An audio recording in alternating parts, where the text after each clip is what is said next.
Buenos días, amados. Qué día más alegre. Qué dicha que nos gozamos con los que se gozan y nos gozamos con las buenas noticias. Oremos para tener la misma actitud cuando las noticias sean malas. Dios, te alabamos, te bendecimos, eres bueno y justo. Gracias por tu Hijo, gracias por pagar por nuestros pecados, por limpiarnos de toda maldad y por redimirnos de nuestra vana manera de vivir. Gracias por tu misericordia, Señor, gracias por este bendito día. Gracias por tan buenas noticias, Señor, que nos das.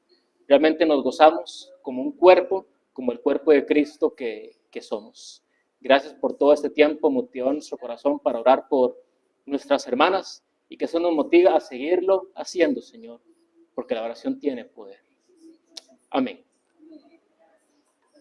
Romanos capítulo 12, versículo 11. Romanos capítulo 12, versículo 11.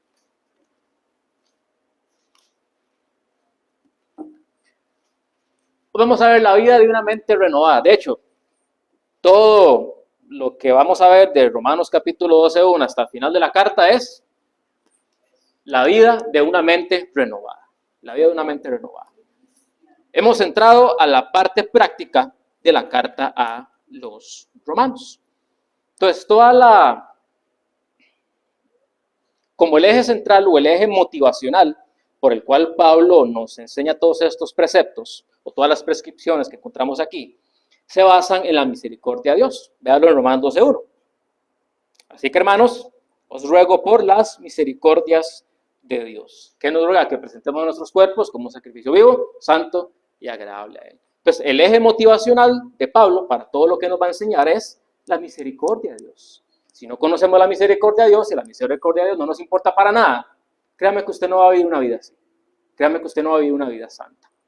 El eje central es la misericordia maravillosa de Dios, que ¿dónde está? En los 11 capítulos que ya estudiamos. ¿Okay? Muchas de las prédicas están en YouTube por si quiere retomarlas. Y otra cosa que tenemos que hacer es renovar nuestra mente. Si usted no renueva su mente y se queda con el cartucho que viene desde que nació, tampoco va a funcionar. Muchos de los mandamientos que vamos a ver aquí, o que hemos comenzado a ver desde hace un mes, se pueden cumplir sin amar a Dios. Es lo que yo llamo una obediencia atea. Usted puede obedecer a Dios sin amar a Dios, simplemente porque sí. Usted puede obedecer los mandamientos del Señor simplemente por miedo al castigo. Usted puede obedecer los mandamientos de Dios simplemente por miedo a las consecuencias negativas que eso le puede traer. Usted puede obedecer los mandamientos de Dios simplemente porque le da miedo irse al infierno. ¿Usted cree que esa obediencia agrada a Dios? No. Puede responderlo con toda autoridad y con propiedad, ¿no? Esa obediencia no agrada a Dios. Esa obediencia, sí. Pero ¿qué es la diferencia de la obediencia de un ateo? ¿Qué es la diferencia de una obediencia de un incrédulo? Ninguna. A Dios lo obedecemos con amor. A Dios lo obedecemos porque queremos obedecerlo. No porque Él es un tirano cósmico que nos puede arrojar al infierno, que lo puede hacer. Pero no es esa la motivación de nuestro corazón. Y una mente renovada, es lo que tenemos que esforzarnos nosotros diariamente, es lo que nos va a llevar a ver que Jesucristo es digno. Que Él es digno de ser obedecido. Que Él es digno de ser alabado. Que Él es digno de ser seguido. Que sus mandamientos no son gravosos, sino que son una protección para mi vida, que yo los cumplo porque como dice el salmista, oh cuánto amo yo tu ley, todo el día es ella mi meditación. ¿Okay?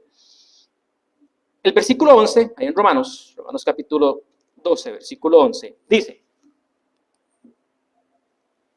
en lo que requiere diligencia, no perezosos, fervientes en espíritu, sirviendo al Señor.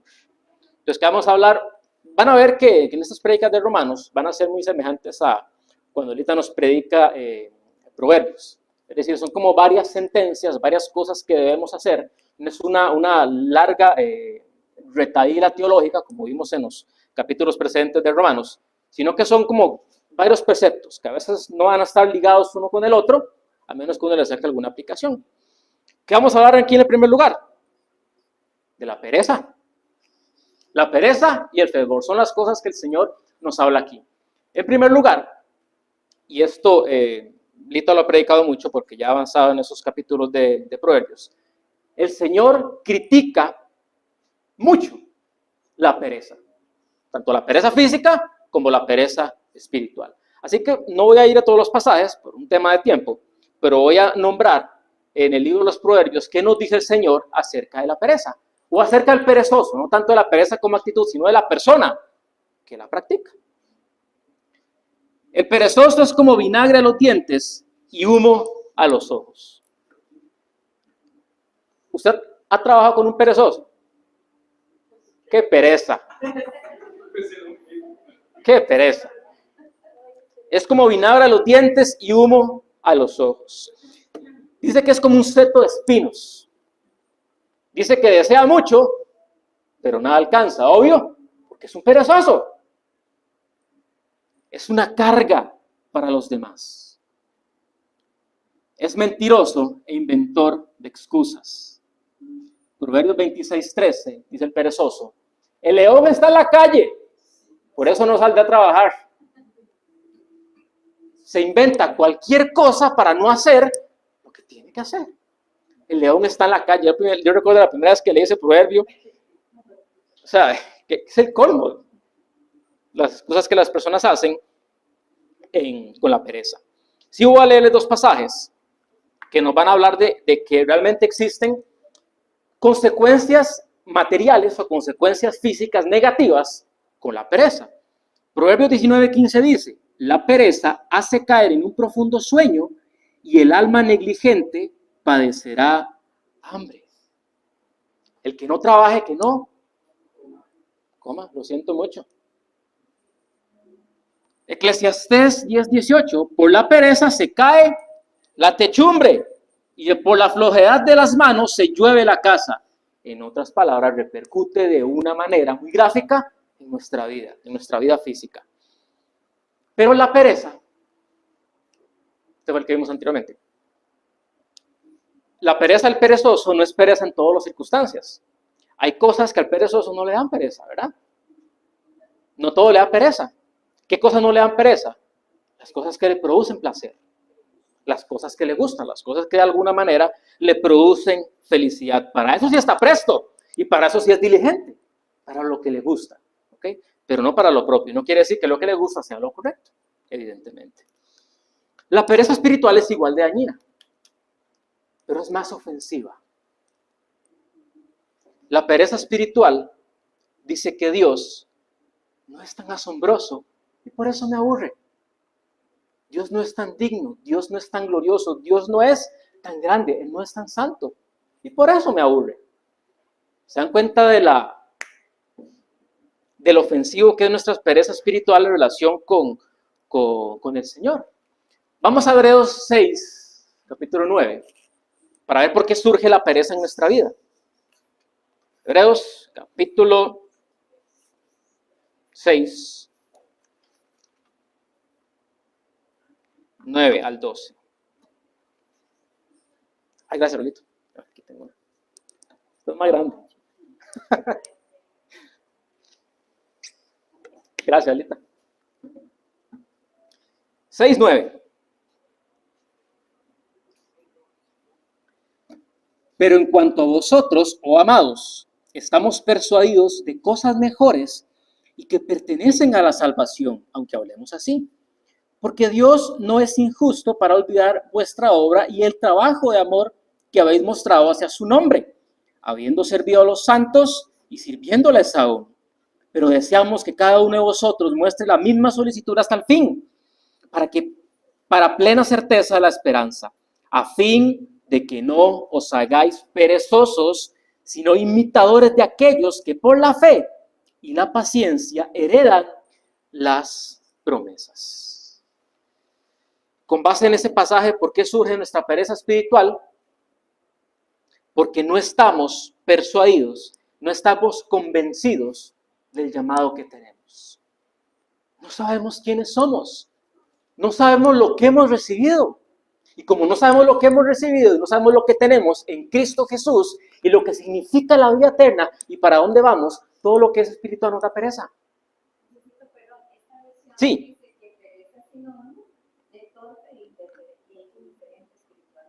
¿Sí? O sea, me da igual. Eso es lo que decir. Tengo pereza espiritual, me da igual las cosas de Dios. Me da igual lo que implica el reino de Dios, me da igual el evangelismo, me da igual la vida eterna, me da igual la santidad. Todo lo que tiene que ver con Dios, entonces me va a dar igual. La pereza espiritual surge en un corazón que no sabe lo que tiene. Un corazón que no sabe lo que tiene, un corazón que no sabe dónde está. ¿Qué es lo que pasa con muchos cristianos? Que se preguntan si realmente tanto esfuerzo merece la pena. ¿Será que tanto esfuerzo en el Señor merece la pena? ¿Será que tanto esfuerzo en guardarme en santidad merece la pena? ¿Será que tanto que le estoy sirviendo, que tanto que lo estoy buscando merece la pena? ¿Y por qué decimos eso? Porque mis metas, porque las cosas que yo quiero para mi vida son más humanas que espirituales. Son más terrenales que eternas. Entonces, evidentemente, cuando yo me quiero aplicar a servir al Señor, cuando yo me quiero aplicar a la obra, cuando yo me quiero aplicar y ser radical en mi fe, muchas veces esa entrega al Señor se va a contraponer a mis metas terrenales. ¿Sí me explico? Entonces, evidentemente, si yo estoy buscando al Señor con fervor, esas metas terrenales que yo quiero tal vez no se vayan a cumplir, porque implica que yo deje o sacrifique ciertas cosas para entregarme más al Señor. ¿Por qué las cosas del Señor nos dan pereza? Como les decía ahora, hay muchas cosas en nuestra vida que no nos dan pereza, pero las cosas del Señor sí. Qué pereza orar, qué pereza leer la Biblia, qué pereza congregarme, qué pereza esto, qué pereza lo otro. Y es una queja con el Señor. ¿Por qué me da pereza leer la Biblia? Porque la Biblia no es interesante. Eso es lo que estamos diciendo. ¿Por qué me da pereza orar? Porque orar no es interesante. No me produce nada, no me produce gozo, no me produce alegría. Porque voy a hacer algo que no me produce alegría. ¿Qué pereza congregarme? Porque no veo el valor del cuerpo de Cristo. Lo que decía Omarcito ahora, la Biblia dice, no dejemos de congregarnos. ¿Ya? ¿Listo? ¿Qué más explicación le vamos a dar a eso? O sea, ¿qué hermenéutica le vamos a dar a ese pasaje? Ninguna. No dejemos de congregarnos, no deje de congregarse. Eso es todo lo que hay que decir allí. Y sigo. O sea, no tengo más que enseñar sobre eso porque eso ahí está todo. Totalmente plasmado en pocas palabras, el Señor nos enseña una gran verdad.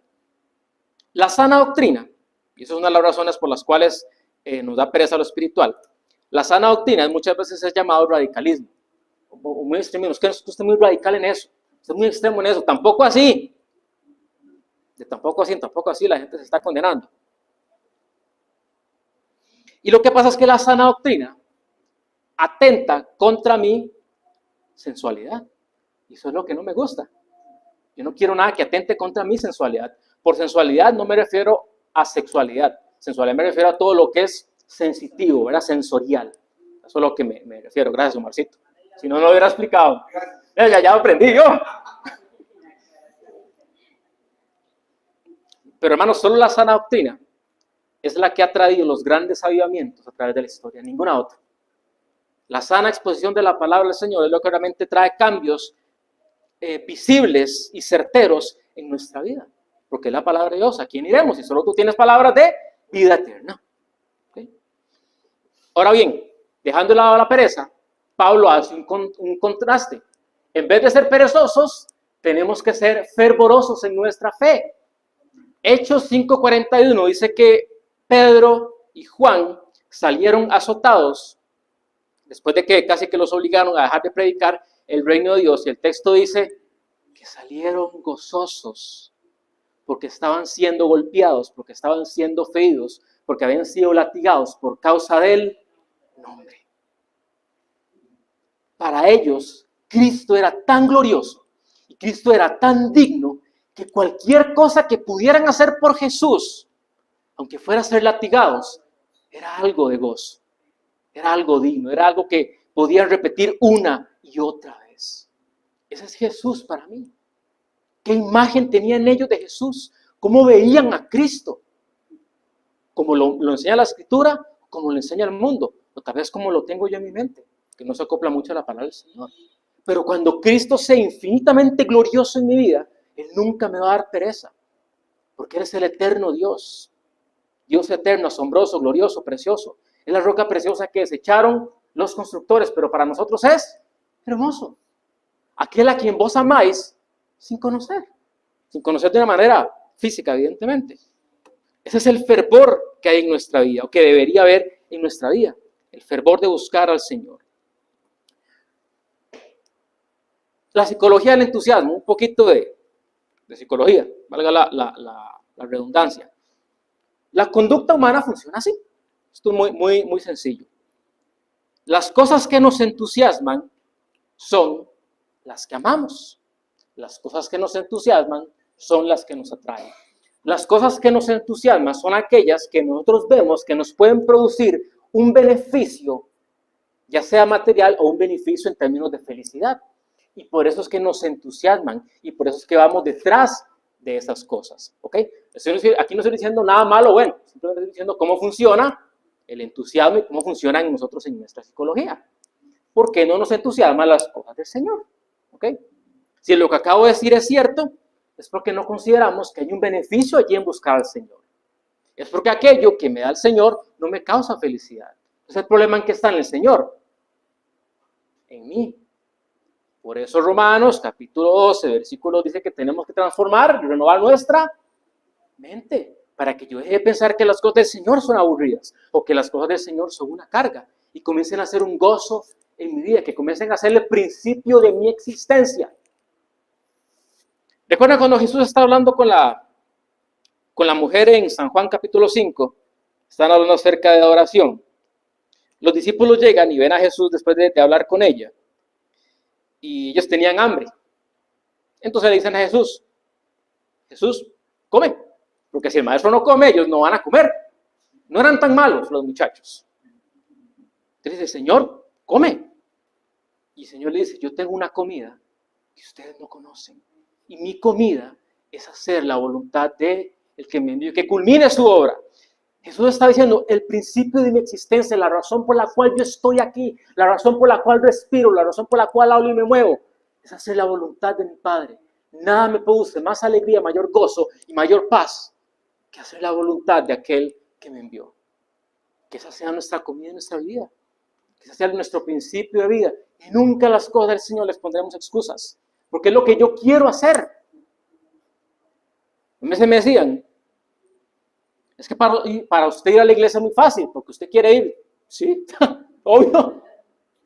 Para mí no es difícil, porque yo quiero hacerlo. Pero es que así debería ser en todas las áreas de nuestra vida. En predicar el evangelio, en orar, en leer las escrituras. Debe ser algo que cuando yo me doy cuenta, ya estoy leyendo la Biblia. Cuando yo me doy cuenta, ya estoy hablando del Señor. Cuando me doy cuenta, ya estoy pensando las cosas que son santas. Porque ya es algo que viene en una nueva naturaleza que el Señor nos da, que el Señor ha hecho en nuestra vida. Ahora bien, ¿cuál va a ser la respuesta lógica de rechazar la pereza y tener un fervor en el Señor? Servicio. Juan 12:26. Servicio va a ser la respuesta lógica.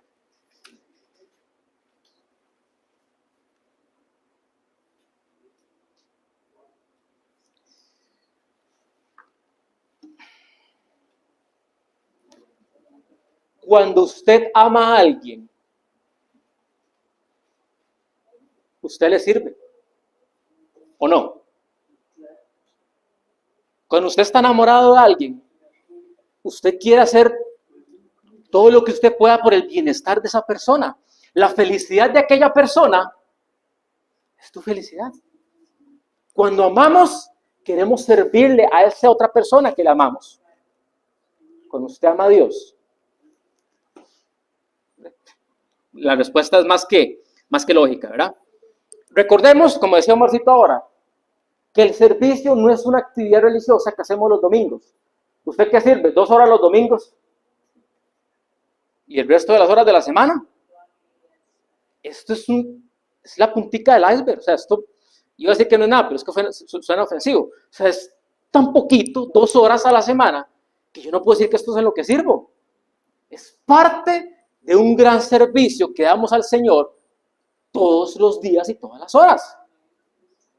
De hecho, usted y yo venimos los domingos a prepararnos para salir a servir. Juan 12:26. Si alguno me sirve, sígame. Y donde yo estuviere, allí también estará mi servidor. Y si alguno me sirviere, mi Padre le honrará.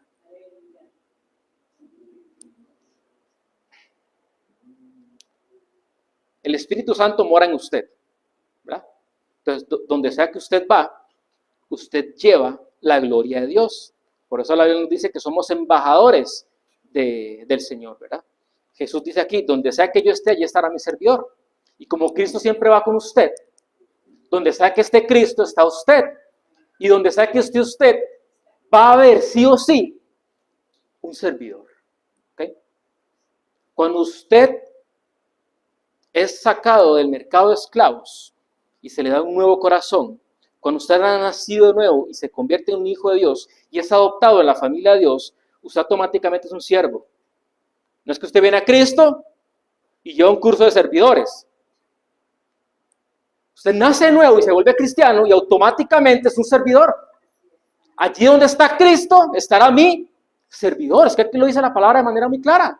Es que no nos creemos que venimos a Cristo y no, sirvo, pero voy a volverme su servidor como después, cuando esté preparado, cuando lleve el curso de teología sistemática. En el momento en que usted nace de nuevo, usted automáticamente es un siervo, un esclavo, un dulos. Eso es lo que significa en griego, un esclavo del Señor. Donde sea que esté el Señor, allí estaremos nosotros sirviendo. Es un estilo de vida, no es tanto una práctica. Versículo 12 de Romanos. Versículo 12 de Romanos. Lo que les decía de la semejanza con Proverbios. No seamos perezosos, seamos fervorosos, sirvamos al Señor, porque son como ideas de alguna manera desligadas. Y aquí lo continuamos. Gozosos en la esperanza, sufridos en la tribulación, constantes en la oración. 3 ideas, 3 prácticas que debemos aplicar en nuestra vida. Gozo, tribulación, oración. Gozosos en la esperanza. El gozo, cuando la Biblia habla de gozo, siempre, lo vincula al Señor. Nunca lo vincula a otra cosa. El gozo siempre está vinculado a mi relación con el Señor. Y aquí dice, gozosos en la esperanza. ¿Cuál esperanza? Cristo. Cristo es en vosotros, esperanza de gloria. Estamos esperando la venida del Señor. Estamos esperando que Él regrese por nosotros, que nos dé un cuerpo redimido, que nos libre de este cuerpo pecaminoso. Eso es lo que estamos esperando su galardón. Ok, para no verlo en temas materialistas, cuando decimos que estamos esperando el galardón del Señor, no estamos esperando que el Señor nos venga a dar cosas. El mejor galardón que podemos recibir del Señor está en Mateos 25-23. Bien hecho, siervo justo y fiel. En lo poco fuiste fiel, en lo mucho te pondré. Entra en el gozo de tu Señor. Cuando usted era joven, niño, más, cuando estaba en la escuela, en el colegio,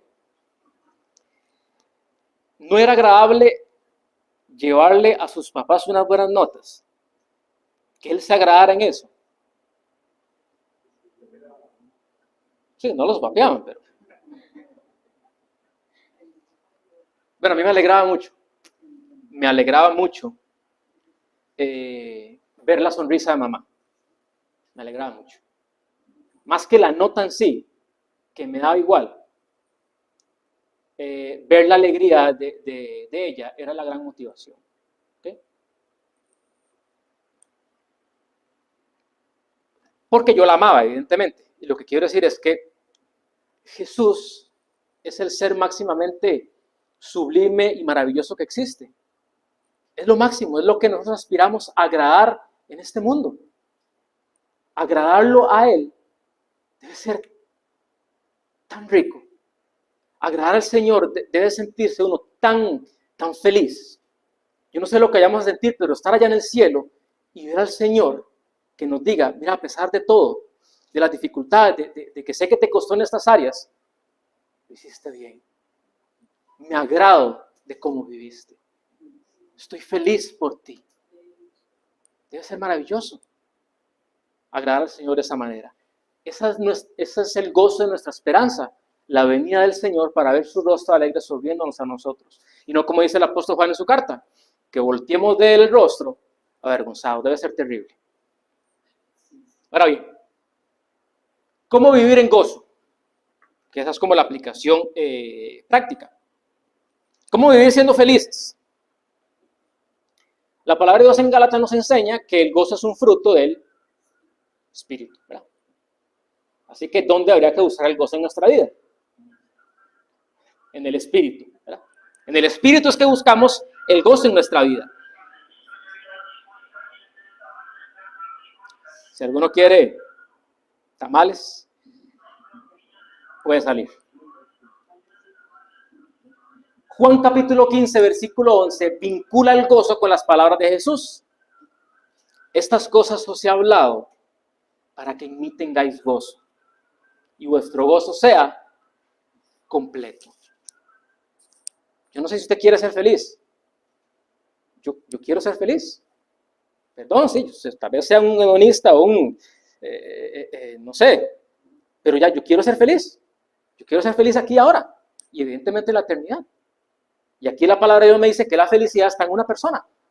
Estas palabras os he hablado para que mi gozo esté en vosotros y vuestro gozo sea completo. No es cualquier gozo, la felicidad del bendito Hijo de Dios en usted y en mí. Yo quiero eso, yo lo quiero. Yo lo deseo, yo lo anhelo, yo lucho por eso. Yo quiero ser feliz todos los días de mi vida, independientemente de lo que pase y lo que me rodee. Yo quiero ser feliz. Soy un deseoso, un adicto a la felicidad que el Señor me puede dar. Me equivoco y la busco en otros lugares, sí. Y me doy cuenta cuando ya pasa. Y eso no me da felicidad. Entonces, hay tres cosas con las cuales se puede deducir para buscar el gozo y la felicidad. Número uno, es necesario la comunión con Cristo a través de la palabra y a través de la oración. Grábeselas en su mente, no voy a decir nada extraño, no voy a decir nada extraño. Número dos, es necesario poner en práctica las enseñanzas de Jesús, porque cuando ponemos en práctica las enseñanzas de Jesús, nos sentimos bien en nuestra conciencia cuando Jesús nos ve. Señor, estoy haciendo tu obra. Señor, estoy haciendo tu obra. Y número tres, es necesario obedecer los mandamientos y evitar el pecado en nuestra vida para no contristar al Espíritu de Dios. No dije nada extraño, ¿verdad? ¿Usted quiere ser feliz? Haga esto. Hermanos, así de sencillo. Aquí viene el feo, lo feo. ¿Qué implica o qué significa la ausencia de gozo en mi vida entonces? Que estoy fallando en unas de estas tres áreas. Eso es todo. Y no estoy hablando de que usted recibe una mala noticia, se sintió mal. Eso es evidente que va a pasar. El gozo es algo que va por encima de eso. Es algo más como permanente, más constante en nuestra vida. Pero si yo constantemente paso de depresión en depresión y la Biblia dice esto, o la Biblia miente, o soy yo el que está fallando. Y adivine quién es el que está fallando. Yo. No busco hacerlo sentirse mal. Me estoy hablando yo mismo porque soy el que más padezco estas cosas. Pero hombre, si yo estoy fallando, si no tengo gozo en mi vida permanente, es que estoy fallando en una de estas tres áreas. Así de sencillo y así de simple. Pero esto nos enseña que tenemos que aplicarnos más en buscar al Señor y conocerlo a Él. Otra acción que Pablo nos da es perseverar en la tribulación. Bueno, Reina Valera dice sufridos, ¿verdad? Otras versiones dicen perseverar. Es la misma idea, solo que para nosotros la palabra sufrir implica doler, pero la palabra en el diccionario tiene varios significados y uno de ellos es experimentar. Cuando usted tiene que sufrir algo, es como que usted tiene que pasar por eso para experimentarlo, como para sentirlo en carne propia. Por eso Reina Valera utiliza sufrir. Pero usted y yo no utilizamos esa palabra en ese sentido. Así que es perseverar en la tribulación, perseverar en medio de la tribulación. Vamos a Santiago, capítulo 4, versículo 7. Santiago 4, 7. Santiago 4, 7.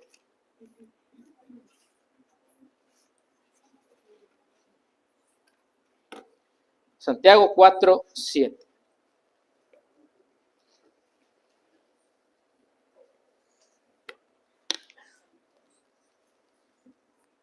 La única manera de perseverar en la tribulación es visualizar las pruebas de la misma forma que Dios las ve. No como usted las ve, la forma en que Dios las ve. Cuando transformamos nuestra mente, estamos intentando ver el mundo a través del filtro de la palabra del Señor. Solo así vamos a entender las pruebas. Santiago 4:7.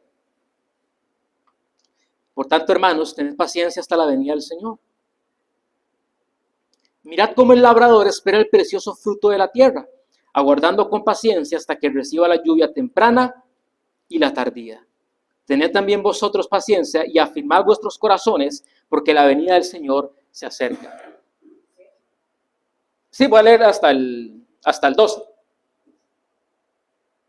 Santiago es una carta maravillosa. De hecho, Santiago es como si usted quiere leer una carta que refleje lo que Marcito nos enseñó, Santiago es un maestro por excelencia. Utiliza tantas figuras, tantas analogías para ayudarnos a entender la verdad que nos quiere decir. De verdad es un maestro ejemplar. Usted vea la imagen que utiliza aquí. Si el agricultor, cuando siembra en la tierra, recibe fruto de ello, ¿usted cree que el Dios eterno, cuando siembra en su corazón su obra y su palabra, no va a sembrar un fruto digno en su vida? A través de las pruebas, a través de las tribulaciones. Evidentemente que sí. Si la tierra lo hace, el Señor de la tierra también lo va a hacer en el terreno fértil de nuestro corazón. Pero hay que perseverar en nuestra fe, hay que perseverar en medio de las pruebas, creyendo en esa bondad y en esa mano de Dios. Sigo leyendo, hermanos. No os quejéis unos contra otros, para que no seáis condenados. He aquí el juez está delante de la puerta.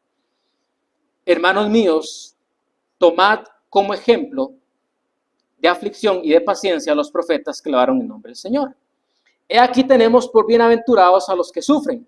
Habéis oído de la paciencia de Job y habéis visto el fin del Señor, que el Señor es muy misericordioso y compasivo. Ahora Santiago toma de ejemplo a todos los profetas del Antiguo Testamento, que ninguno de ellos se libró del sufrimiento. Sí.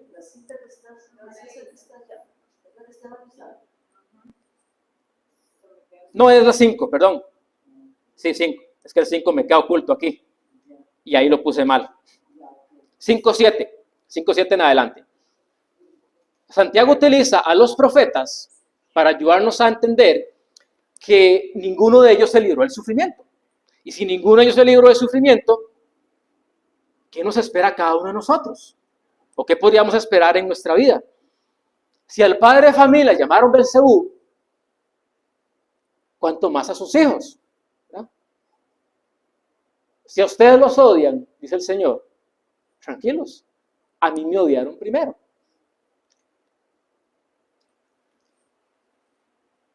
Usted se imagina, vamos a ver, Jesús fue el hombre perfecto. Él debía ser el hombre más llevadero, ¿verdad? Debe ser la persona con la que más usted podría dialogar y resolver cualquier problema. Y a pesar de eso lo odiaron. Y a pesar de eso le cayó mal a un montón de gente. ¿Cuánto más usted y yo que somos pecadores, que nos pasamos equivocando? Si Dios no logró caerle mal en un sentido, no logró caerle bien a todo el mundo, ¿cuánto menos nosotros, que no tenemos todas las capacidades? ¿Okay? Y después Santiago utiliza el ejemplo de Job. ¿Recompensó el Señor a Job por su fidelidad al final? Sí. Dice la palabra del Señor que cuando Job hubo orado por sus amigos, el Señor le devolvió el doble de todo lo que tenía.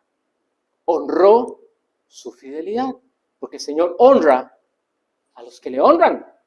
El Señor honra a los que le honran. ¿Okay? Entonces, nuestras pruebas van a tener un fruto y un resultado y una respuesta delante del Señor.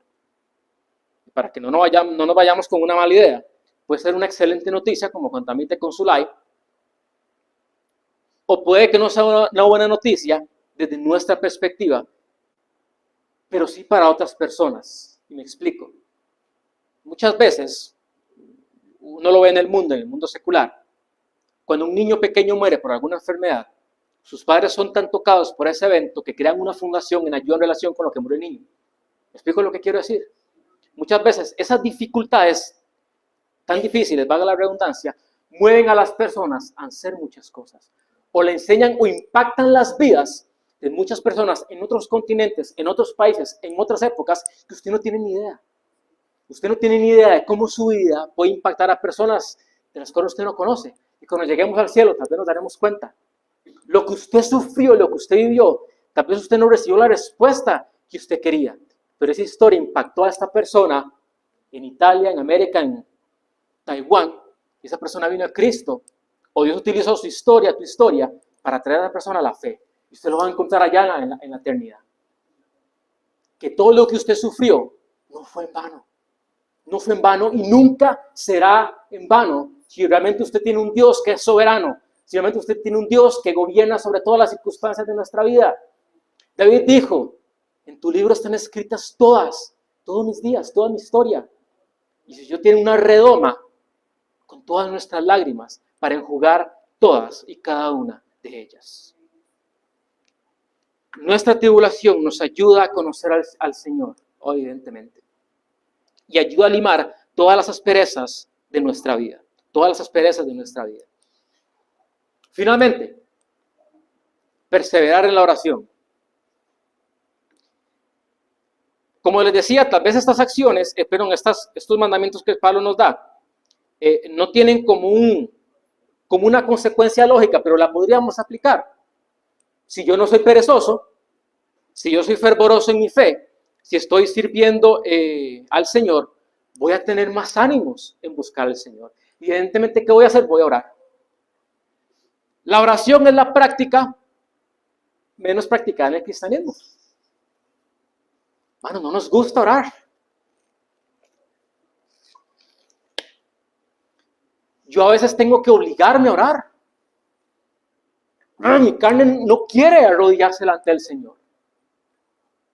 ¿Saben por qué es más fácil leer la palabra o estudiar las escrituras que orar? Porque cuando yo estudio la palabra de Dios, y a veces vengo aquí y saco alguna frase inteligente, puedo recibir gloria de los hombres. Pero cuando oro nadie me ve. Por ende, no recibo gloria de los hombres. Tal vez por eso no nos gusta orar tanto como deberíamos. Porque tal vez no entendemos lo que implica la oración. La oración es el derecho adquirido por el sacrificio de Jesucristo de que usted tenga audiencia libre con el Rey Eterno. ¿Usted entiende que usted en cualquier momento del día puede hablar con el Creador del universo? Santo Dios. Acerquémonos confiadamente al trono de la gracia y que vayamos sin ningún temor. En el Antiguo Testamento, ustedes recordarán que en el templo del Señor había una sección que se llamaba el lugar santísimo, que estaba dividido por un velo del lugar santo. El escritor de Hebreos dice que nos acerquemos sin temor, porque cuando el sumo sacerdote se acercaba al lugar santísimo, se acercaba con temor. ¿Okay? De hecho, le amarraban un mecate a la cintura y andaba con unas campanitas en el ruedo del traje que utilizaban. Si las campanitas dejaban de sonar, se murió, y empieza a jalar para sacar al muerto. Entonces digamos que yo le digo a Andrito, necesito que pase a la habitación contigua, pero muy probablemente existe mucha probabilidad de que pueda morir. ¿Cómo viene ese muchacho de aquí para allá?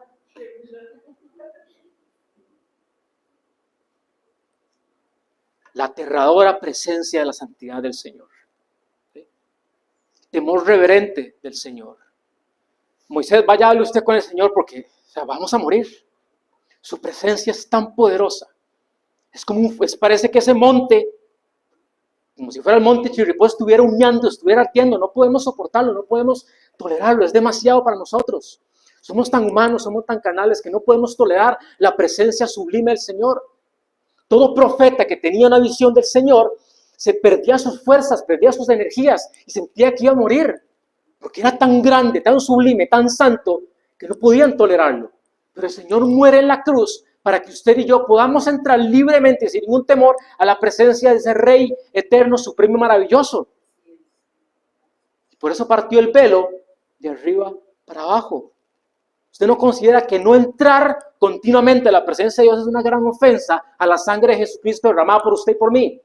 Claro que sí. pero es una práctica que no hacemos, pero es algo inaudito, hablar con el Creador y el sustentador de nuestra vida. Versículo 13 de Romanos.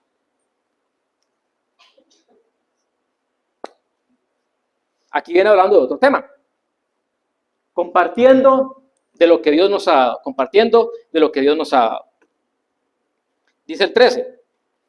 Compartiendo para la necesidad de los santos, practicando la hospitalidad. Vamos a ver, este pasaje es sumamente claro. Estamos, un hijo de Dios que teniendo los medios, que teniendo las capacidades, no ayuda a su hermano que está en necesidad.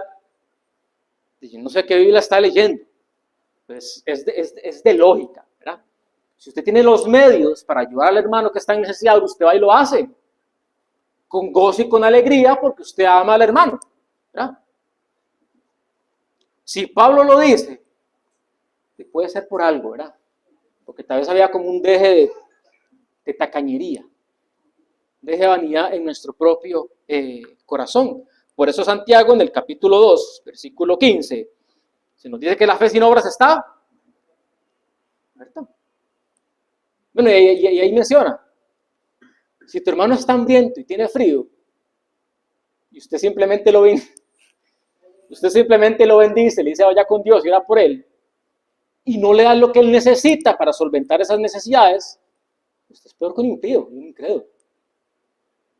Sus hermanos están muriendo de hambre, usted le dice venga oremos, para que Dios ponga maná automáticamente en su estómago. Hermanos, Lorito.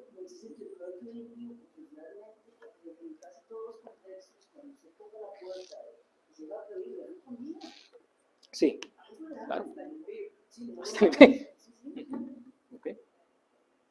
Entonces tenemos una fe que se tiene que mostrar de manera lógica. En 2 Corintios 9:8, no lo voy a leer, pero el Señor, básicamente la idea que nos da ahí, es que el Señor nos bendice para bendecir a otros.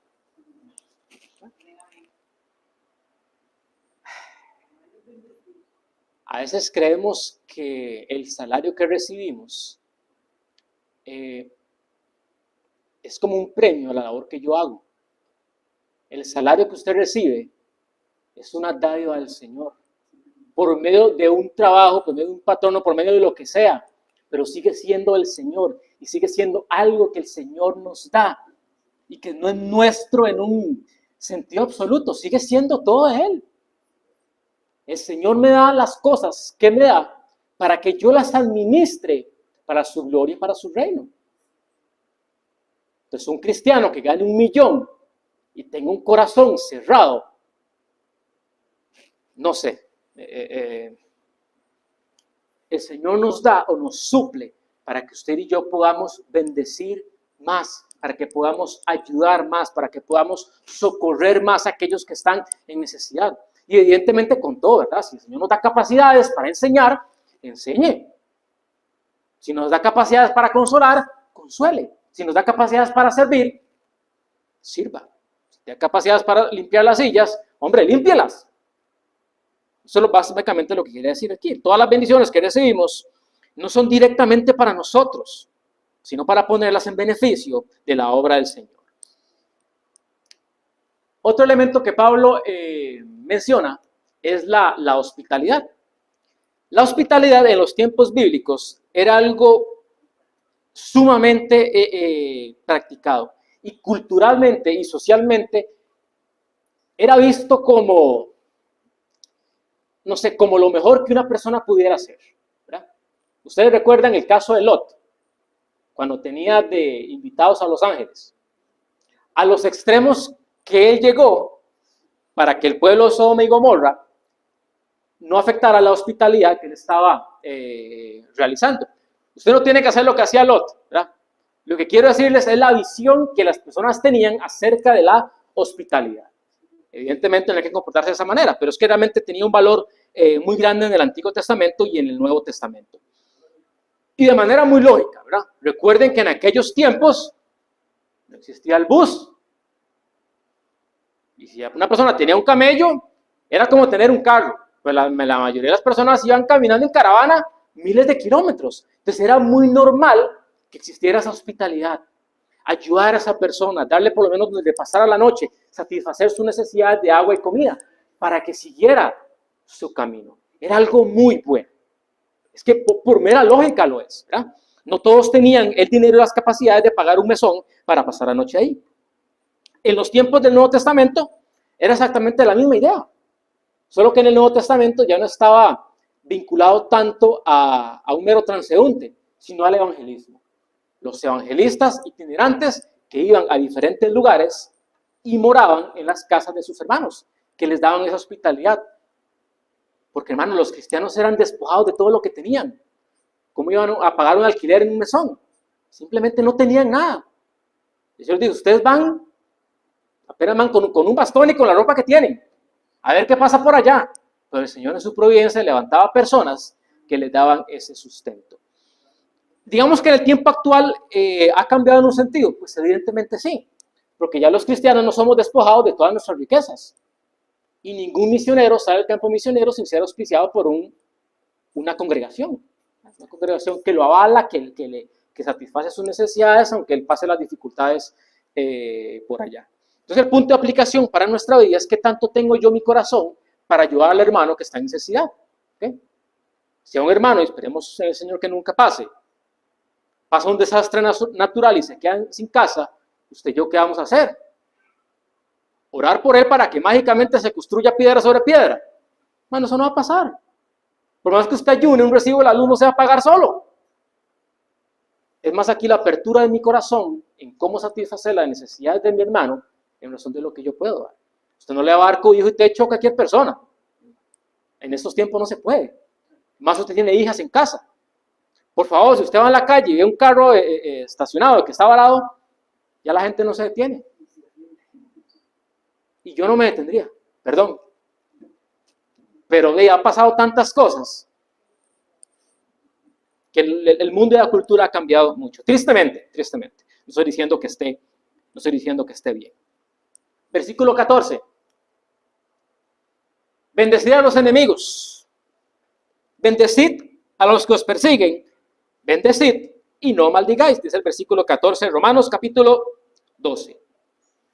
Bendecir a los enemigos o cualquier persona que nos persiga. Yo creo que una de las características más sobresalientes de la predicación del reino es esta, es el amor a los enemigos.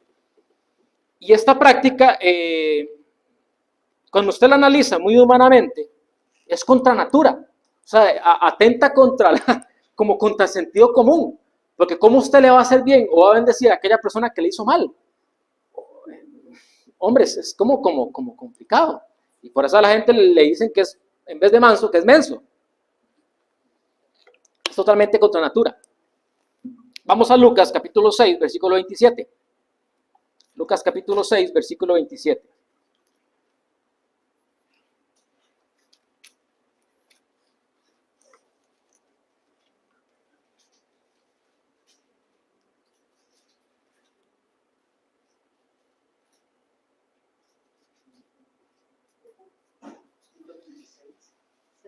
Lucas 6, 27 en adelante. No lo voy a leer todo, va a ser como una especie de síntesis o resumen de lo que el Señor dice allí. Pero esa es la enseñanza básica, ¿verdad?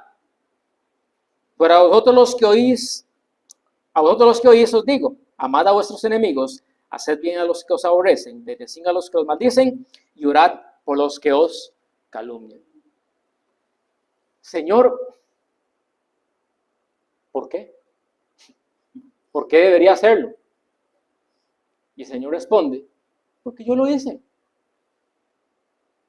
La motivación para amar a los enemigos, o lo digo de otra manera, Dios tiene la potestad de mandarnos o de demandarnos que amemos a los enemigos porque Él ya lo hizo. Padre, no les tomes en cuenta este pecado. Haz como si ellos fueran ignorantes de lo que yo soy y clavado en la cruz. Entonces el Señor nos puede pedir eso porque Él lo hizo. Usted se da cuenta que todo lo que el Señor nos pide, Él lo hizo anteriormente. Y las cosas que no nos pide son las cosas que Él hizo porque solo le competían a Él. Jesús, exactamente. Jesús es el eje motivacional para amar a los enemigos. Cuando usted y yo conocemos la naturaleza nociva del pecado y la debilidad humana, es más fácil bendecir a las personas que nos hacen mal, porque entendemos lo que el pecado le ha hecho a esa persona. Pero también aplica mucho para los hermanos. Cuando un hermano nos ofende, yo no creo que cuando un hermano nos ofenda, se haya levantado ese día con toda la motivación de su corazón de pecar contra usted, contra mí. Son cosas que pasan porque seguimos en este cuerpo de muerte. Entonces, cuando entendemos esto, somos sensibles a los errores de los demás y los podemos bendecir y los podemos seguir amando y podemos dejar, como dice la palabra del Señor, cubrir con nuestro amor multitud de pecados. Multitud de pecados. Versículo 15 de Romanos. Versículo 15 de Romanos. Gozaos con los que se gozan y llorad con los que lloran. Hoy lo practicamos. Hoy lo practicamos. Hoy hemos practicado todo. Espero que sigamos así toda la semana.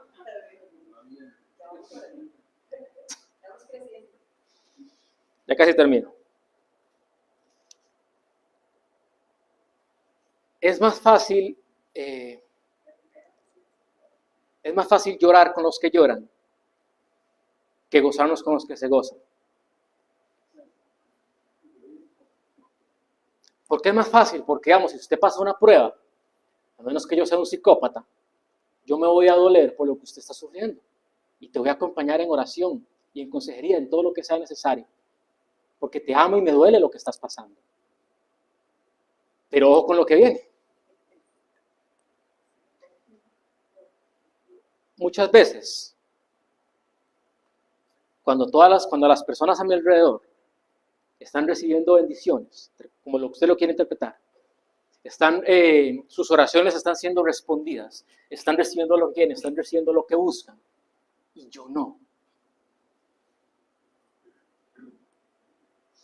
Señor, me alegro lo que les estás dando a tus demás hijos, pero como que se te olvidó un hijo.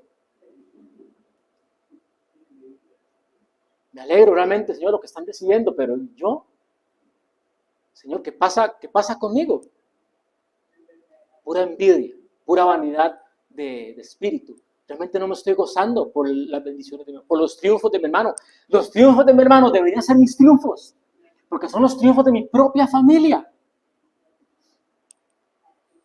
Pero por eso les digo que a veces nos cuesta más gozarnos con los que se gozan que llorar con los que lloran. Siempre hay una mirada para arriba de... Viene el domingo, una persona da su testimonio de lo bien que le fue. El día siguiente viene otro hermano y al que sigue otro hermano. Señor, ¿cuál será el domingo que me toque, que me toque a mí dar testimonio? Son cosas que hay que trabajar en nuestro corazón que no nos hacen bien. Porque lo que yo estoy diciendo allí es, Señor, pero yo siento como que te estoy sirviendo mejor. Como que estoy siendo mejor cristiano y como que no pasa. Estoy buscando lo que yo quiero. Porque siempre lo que estoy buscando, lo que quiero, es en el aquí y en el aquí y en el ahora.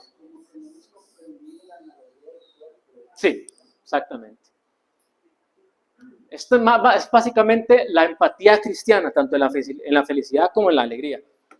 Me alegro por ustedes, no estoy diciendo que no, ¿verdad? Para que no piensen que el hermano se levantó a confesar sus pecados, ¿verdad? Y lo hace de forma velada para... Cuidadito. Versículo 16. Y terminamos. Unánimes entre vosotros, no altivos, sino asociándoos con los humildes, no seáis sabios en nuestra propia opinión. La unidad congregacional nace de la humildad de sus miembros. Lo que esto dice cuando hace unánimes, no es que todos tenemos que estar de acuerdo en exactamente las mismas cosas, sino que a pesar de nuestras diferencias, tener el cuerpo de Cristo y la unidad de la congregación y el amor por los hermanos por encima de lo que yo pienso o lo que yo quiero. Me explico con un ejemplo. En casos concretos, Génesis capítulo 1. Bueno, hay muchas posturas. ¿Okay? La iglesia como tal, como congregación, tiene una postura en específico con ella. Tal vez yo tenga una postura diferente, porque las diferentes posturas, pues ninguna atenta de una manera muy negativa contra la sana doctrina, por eso hay tantas posturas. Pero si yo sé que la congregación como tal cree esto, yo no voy a venir al domingo todo orgulloso a predicar mi postura, como para marcar división. O una de dos, no predico sobre el tema, o lo predico conforme a lo que la congregación cree.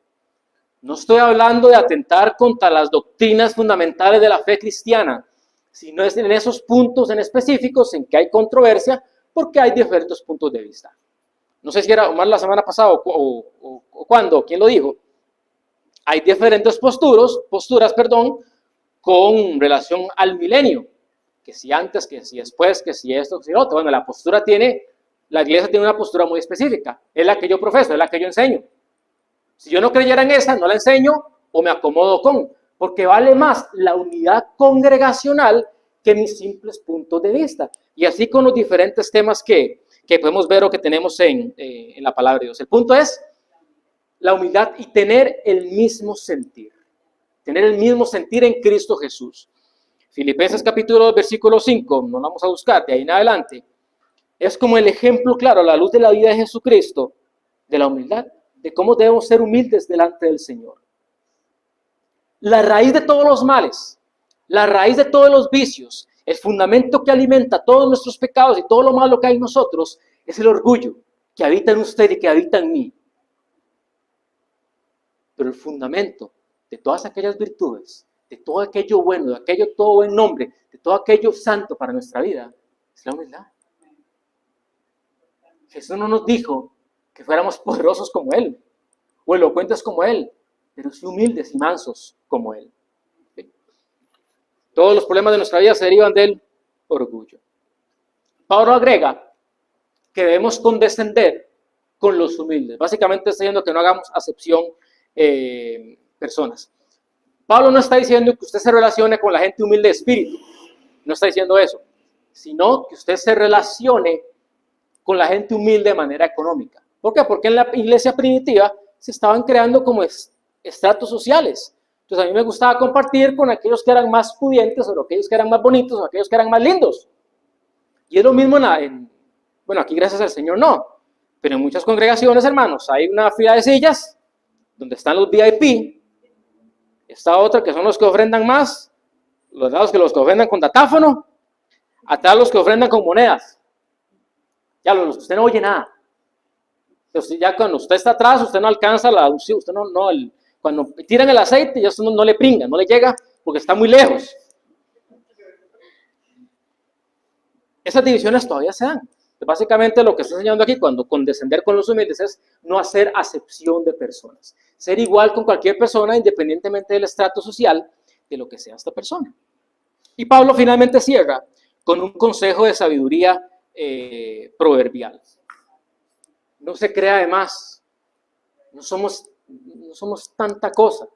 No somos la última Coca-Cola del desierto. No somos tan especiales. Hermano, si yo muero, ¿alguien va a ocupar mi lugar?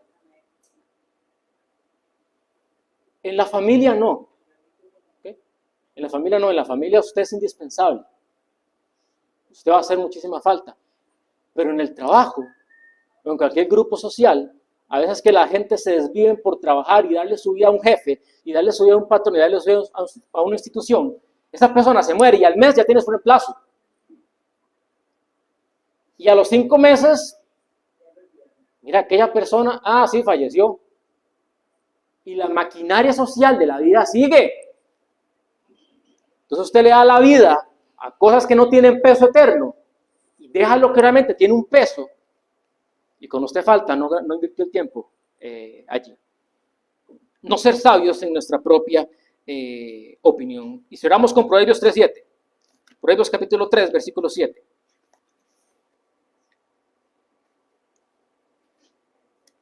Proverbios está después de Salmos. Proverbios capítulo 3, versículo 7. No seas sabio en tu propia opinión. Teme a Jehová y apártate del mal. Entonces cuidémonos de esto que voy a decir. La soberbia, la altivez de espíritu, es lo que nubla nuestro juicio de las cosas que deberíamos hacer en nuestra vida. Y es lo que nos lleva a engañarnos a nosotros mismos y a comenzar a justificar lo que no es justificable. Cuando usted y yo comenzamos a justificar lo que no es justificable, eso es pura altivez de espíritu.